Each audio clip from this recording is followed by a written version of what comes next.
तो हेलो नमस्कार all student. तो आज आप सभी को बताने वाले देखिए साइंस के बहुत ही ज़बरदस्त न्यूमेरिकल्स है। ये आपके एनटीपीसी 2019 का क्वेश्चन है।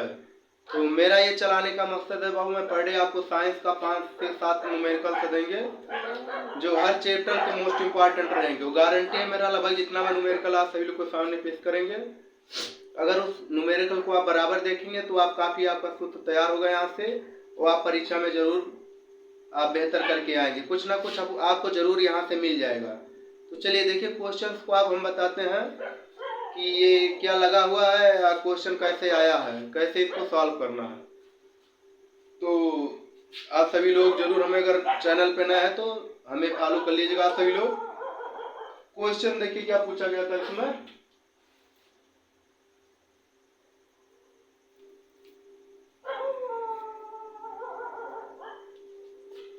ये आपके एनटीपीसी का क्वेश्चन है। देखिए क्वेश्चन में पूछा है कि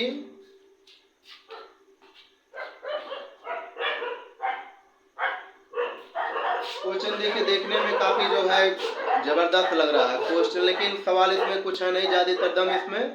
क्वेश्चन देखिए है कि यदि एक बस पहली 50 किलोमीटर की दूरी 60 किलोमीटर प्रति घंटा की चाल से किलोमीटर प्रति घंटा की एक समान चाल से तय करती है तथा दूसरी 50 किलोमीटर प्रति घंटा की दूरी 40 किलोमीटर प्रति घंटा की एक समान चाल से तय करती है, तो बस की औसत चाल बताइए। यानी हम सबको क्या निकालना हो, औसत चाल। तो देखिए औसत चाल के लिए फार्मूला जो होता है क्या, कुल चली गई दूरी बटे कुल लगा समय। आप वहां से लगा सकते हैं, लेकिन इतना आपको जाना नहीं है। वह बहुत ही गजब का आपको सभी लोग को इसका ट्रिक बताएंगे। जब भी क्वेश्चन में ऐसे कह देगा कि एक समान चाल, तभी ये ट्रिक काम भी करेगा। अब यहाँ देखिए दोनों का चाल सेम है, ये भी 50 किलोमीटर की ही चाल यानी दूरी है, इसमें भी कितना है 50 किलोमीटर की दूरी। तो ट्रिक देखिए इसके क्या होता है, डायरेक्ट ही आपका औसत चाल अगर कहीं आ गया क्वेश्चन ऐसा, औसत चाल बराबर होता है 2xy अपान x प्लस वाई। बस ठीक इसी फार्मूले को आप सही लोग याद रखिएगा। यस मतलब हो जाएगा पहली चाल 60 और दूसरा हमारा किससे चल रहा है यानी 40 के। बस इसी पे रख दीजिए, आप सभी लोगों का ये सवाल खत्म है। 2 गुणे 60 गुणे 40 और दोनों को जोड़ देंगे 40 60 हमारा कितना हो जाएगा 60।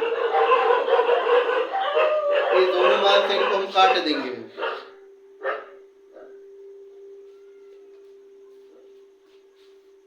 ठीक, तो यहाँ से देखिए 2 जीरो पूरा ये खत्म हो गया। यहाँ से बच रहा हमारा मान इतना, यानी 6 दूना 12 12 चौक 48,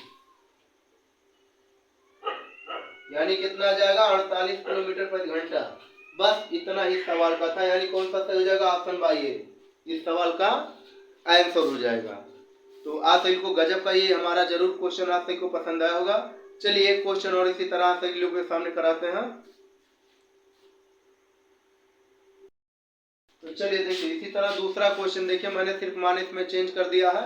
यहाँ 60 40 था, अब क्या क्या है 20 किलोमीटर प्रति घंटा और 30 किलोमीटर प्रति घंटा है। तो बस सीधा वही ट्रिक लगाएंगे हम सभी लोग, 2xy अपान x प्लस वाई, यानी 2 गुणे 20 गुणे कितना हो जाएगा 30, और नीचे दोनों को ऐड कर देंगे कितना हो जाएगा 50।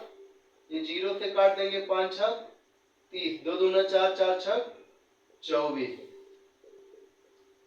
24 किलोमीटर प्रति घंटा, यानी यहाँ ऑप्शन रख लीजिए पहला 24 किलोमीटर प्रति घंटा, यानी पहला इस सवाल का आंसर हो जाएगा। ठीक, तो इस पे आप सही लोग मान के चलिए एक आध क्वेश्चन हो सकता है सही को एग्जाम में देखने को मिल जाए।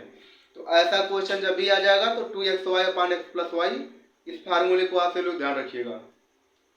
चलिए नेक्स्ट अगला और क्वेश्चन एक दो और कराते हैं आप सभी लोगों को। 10 मिनट में आपको 5 से 7 क्वेश्चन सीखने को मिलेंगे। तो चलिए अब क्वेश्चन जो हम इस यहाँ पर चेंज करेंगे, अब आप सभी को लोगों को बताएंगे कि वेग के क्वेश्चन पे कैसे लगाए जाएंगे, यानी त्वरण। तो सबसे पहले तो हम सभी लोग आगे समझेंगे कि त्वरण क्या होता है वो। ठीक, देखिए यहाँ पर एक पॉइंट हमारा हेडिंग है त्वरण। त्वरण क्या होता है देखिए, आप सभी लोगों को जरूर कुछ लोगों को मालूम होगा, अगर साइंस कुछ ही आप सभी लोग पढ़े होंगे। तो त्वरण किसे कहते हैं बाबू, जो है ध्यान से आप सभी लोग सुनिएगा, यानी वेग परिवर्तन की दर को हम क्या बोलते हैं, त्वरण कहते हैं। ठीक, वेग परिवर्तन की दर को त्वरण कहते हैं, अर्थात त्वरण को हम किससे डिनोट करते हैं, ए से। तो ए बराबर होता है हमारा v minus you upon T. ये याद रखिएगा आप सभी लोगों को। इन्हीं सबसे आसान क्वेश्चन आपसे कोई एग्जाम में पूछे जाते हैं, तो इन पे हम क्वेश्चन को सीखेंगे कैसे कैसे इन पे सवाल आते हैं।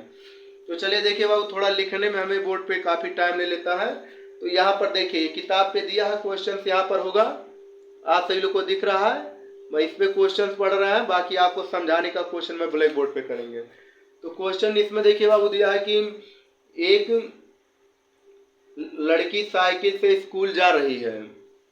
साइकिल का वेग 5 सेकंड में 10 मीटर प्रति सेकंड बढ़कर 20 मीटर प्रति सेकंड हो जाता है, इसका त्वरण ज्ञात कीजिए। ठीक है, क्वेश्चन सुनिएगा आप सभी लोग, क्योंकि थोड़ा बाबू देखिए समय आप सभी लोगों को बच जाएगा, मेरा भी बच जाएगा, और क्वेश्चन आप सभी लोग काफी कर लेंगे, क्योंकि डिजिटल बोर्ड है, नहीं जान ही रहे हैं। तो आप सभी को सपोर्ट अगर बना रहेगा आने वाले टाइम में, तो हमारे पास भी हो जाएगा आप सभी लोगों की कृपा से। उसके बाद देखिएगा पढ़ाने का मेरा तरीका सबसे बेहतरीन, यूट्यूब पे आपको फ्री, एक भी रुपया नहीं देना पड़ेगा, और फुल आपको क्लास कंप्लीट मिलेंगे। बस आपसे लोग सपोर्ट बनाए रखिएगा। तो क्वेश्चन देख लीजिए एक बार ध्यान से। ऊपर वाला पहला मैं क्वेश्चन लगवा रहा हूँ यही, कि एक लड़की साइकिल से स्कूल जा रही है, साइकिल का वेग 5 सेकंड में 10 मीटर प्रति सेकंड से बढ़कर 20 मीटर प्रति सेकंड हो जाता है, इसका त्वरण ज्ञात कीजिए। तो चलिए देखिए, इसमें जो हमारा पहला शुरू में दिया रहता है u का मान होता है, यानी प्रारंभिक वेग। तो u बराबर कितना दिया है, 20 मीटर प्रति सेकंड, और v का मान दिया है यहाँ पर 40 मीटर प्रति सेकंड, और टाइम दिया है 10 सेकंड, इसमें टाइम है। ठीक, तो हम सबको क्या निकालना है, a। ठीक है, क्वेश्चन में ऐसा जब कहेगा कि चाल इतने से बढ़कर इतना हो जाता है, जब भी क्वेश्चन में आप सभी लोगों को अगर दो मान मिल रहा है, तो जान लीजिए पहला मान हमारा u का होता है। u मीन्स होता है प्रारंभिक वेग, और b मीन्स होता है अंतिम वेग। तो बस यही फार्मूला हम सबको यूज करना है। a बराबर b minus you upon T. b का मान कितना है 40 माइनस u का मान कितना दिया है 20, और नीचे लिख देंगे हम सभी लोग 10। घटाने के बाद कितना आ जाएगा 20 बटा 10, 10 दूना 20। तो a बराबर कितना आ जाएगा 2 मीटर प्रति सेकंड स्क्वायर। ठीक, ये भी ध्यान रखिएगा, जो त्वरण का मात्रक होता है क्या, मीटर प्रति सेकंड स्क्वायर, और त्वरण कौन सी राशि है बाबू, धना, ये जो है सदिश राशि है। ठीक है, ये ध्यान रखिएगा आप लोग। तो चलिए इसका नेक्स्ट अगला दूसरा क्वेश्चन समझाते हैं इसी पे। तो चलिए इसी का दूसरा क्वेश्चन हम सभी लोग देखते हैं। देखिए दूसरा क्वेश्चन कह रहा है, क्वेश्चन इसमें ध्यान से सुनिएगा आप सभी लोग, मैं क्वेश्चन बोल रहा है अभी आप सभी लोगों के सामने एक बार मैं दिखा भी देंगे बुक से। ठीक है, पूरा ये देखिए, पूरा जो मैं बुक आप सभी लोग को पढ़ा रहा हूँ एनसीईआरटी बालाजी प्रकाशन से पूरा ध्यान से देख लीजिए। काफी खतरनाक किताबें हैं, इससे जान लीजिए आप साइंस पूरा अगर पढ़ लिए गए तो किसी से आपको पढ़ने की आवश्यकता ना, बस उसके 4 गुना सही लोग न्यूमेरिकल लगाएंगे। तो क्वेश्चन दूसरा इसमें करा, देखिए विरामावस्था से प्रारंभ करते हुए एक सवार 30 सेकंड में 6 मीटर प्रति सेकंड का वेग प्राप्त करता है, यदि इसकी चाल में वृद्धि को एक समान माना जाए तो त्वरण ज्ञात कीजिए। ठीक, क्वेश्चन से देख लीजिए एक बार, ये क्वेश्चन नंबर दूसरा है। देखिए विरामावस्था से प्रारंभ करते हुए एक सवार 30 सेकंड में 6 मीटर प्रति सेकंड का वेग प्राप्त करता है, यदि इसकी चाल में वृद्धि को एक समान माना जाए तो त्वरण ज्ञात कीजिए। अब यहाँ आप सभी लोगों को एक चीज ध्यान देना है कि विरामावस्था, बस यही पॉइंट देखना आप सभी लोगों को। जब भी क्वेश्चन में कहेगा कि विरामावस्था में कोई चीज है, तो वहां पर जान लीजिए आपका प्रारंभिक वेग हमेशा क्या हो जाएगा 0, अर्थात u बराबर u का मान क्या हो जाएगा 0, और b का मान यहाँ पर रखेंगे हम सभी लोग 6 मीटर प्रति सेकंड, और टाइम दिया है 30 सेकंड। बस अब इसी फार्मूले का हम यूज करेंगे, b minus you upon T, 6 minus 0 बटा 30 बराबर कितना आ जाएगा 6 बटा 30। इसको काट देंगे तो 1 बटा 5 मतलब कितना होता है 0.2 मीटर प्रति सेकंड स्क्वायर। ठीक है, ये क्वेश्चन का हो जाएगा आंसर। तो इन सब क्वेश्चन में बाबू ऐसे आपको क्वेश्चन पूछेगा कि विरामावस्था में है या रुककर फिर रुक जाती है, ठीक, कुछ दूर चलने के बाद। तो ऐसा भी जब भी क्वेश्चन में कहेगा तो वहां पर जान लीजिए आपको u बराबर 0 रख देना है, बाकी मान आप दिया रहेगा 2 मान, उसके बाद सॉल्व कर लेंगे। ठीक है, तो चलिए बस कल आज यहीं तक आज रोकते हैं।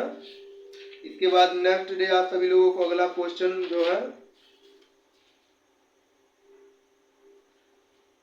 अगला टॉपिक हम सबका रहेगा गति का समीकरण। तो कल मैं इस पे आप सभी लोगों को न्यूमेरिकल कराएंगे और इसके जो पहले फार्मूले हैं, तो गति के समीकरण के कुछ फार्मूले हैं उनको हम लिखाएंगे, उसके बाद आप सभी लोग सवाल को लगाएंगे। तो चलिए ठीक है, बस यहीं तक रोकते हैं आज का वीडियो। तो आप सभी लोग सपोर्ट बना रखिएगा, हमें जरूर से जरूर फॉलो कीजिएगा। अगर सब्सक्राइब नहीं करे हैं तो हमारे चैनल को सब्सक्राइब भी कर दीजिएगा। All the best, thank you.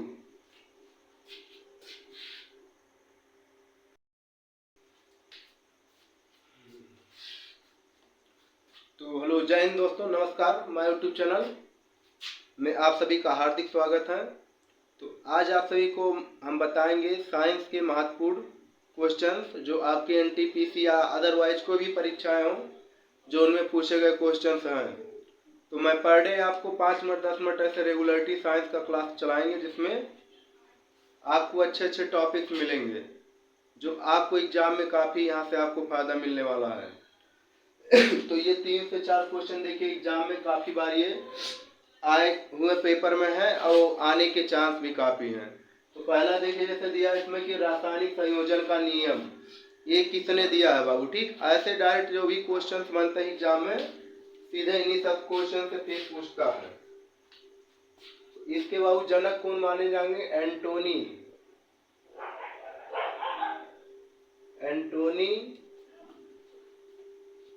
L लेवासिए।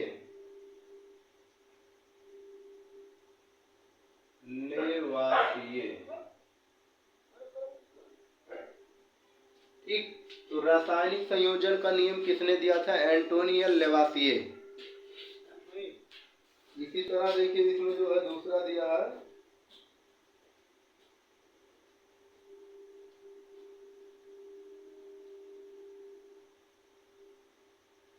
MV Lomonosov.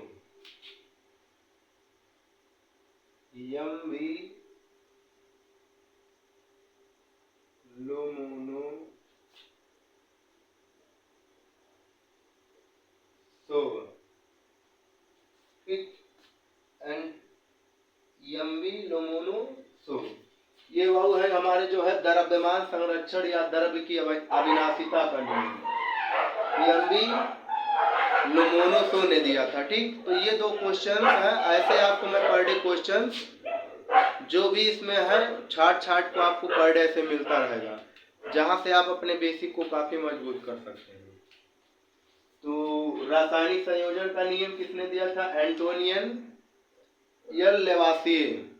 और द्रव्यमान संरक्षण का नियम एमवी लोमोनोसोव ने। कितने ईस्वी में भी पूछ सकता है, तो ये 1756 में। ठीक, इसको भी ध्यान रखिएगा। ये 1756 में इन्होंने इस नियम को बताया था। तो चलिए अब इसके आगे जो पॉइंट देखिए आप सभी को हम समझाने वाले हैं, अभिकारक और उत्पाद। अभिकारक क्या होते हैं और उत्पाद क्या होते हैं, ऐसे कुछ सब क्वेश्चंस आपके ग्रुप डी में छोटे छोटे पार्ट करके पूछे जाते हैं। तो आइए इसको हम एक रासायनिक समीकरण के द्वारा समझेंगे। रासायनिक समीकरण क्या होता है, उन्हीं से ही हमारे उत्पाद और अभिकारक बनते हैं। तो रासायनिक समीकरण क्या होता है, मतलब जो भी अभिक्रिया हम कराते हैं तो उसमें अभिकारक और उत्पाद का निर्माण होता है। ठीक, तो अभिकारक सबसे पहले हम समझेंगे। देखिए जो हमारे वे पदार्थ जो रासायनिक अभिक्रिया में भाग लेते हैं, ठीक, क्या करते हैं, रासायनिक अभिक्रिया में भाग लेते हैं, उसे हम क्या कहेंगे, अभिकारक।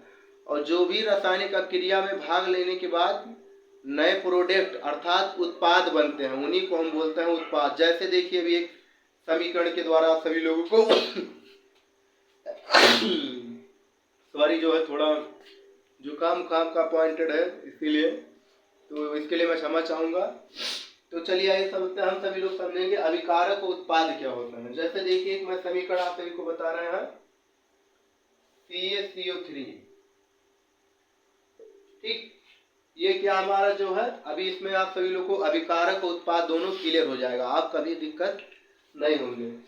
तो CaCO3 इसको हम सभी लोग क्या बोलता है, कैल्शियम कार्बोनेट। ठीक, तो इन्हीं को देखिए तोड़ने के बाद जो हमारा ये बनेगा वो CaO प्लस क्या बनता है CO2। देखिए यहाँ से Ca लेंगे, 3 ऑक्सीजन है, एक ऑक्सीजन इसके पास आ जाएगा तो Ca यानी CaO प्लस CO2 बनेगा। तो ये हमारा देखिए इसको हम बोलते हैं कैल्शियम कार्बोनेट। क्या कहते हैं? Calcium carbonate.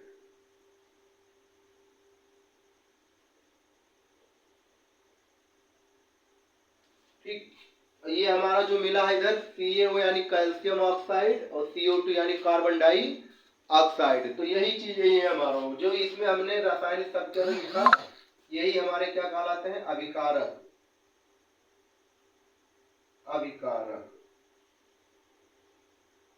ठीक, तो जिससे भी हम रासायनिक समीकरण को उठाएंगे उसको हम अभिकारक बोलेंगे, जो इससे नया हम सबको प्राप्त होता है उसको उत्पाद बोलते हैं।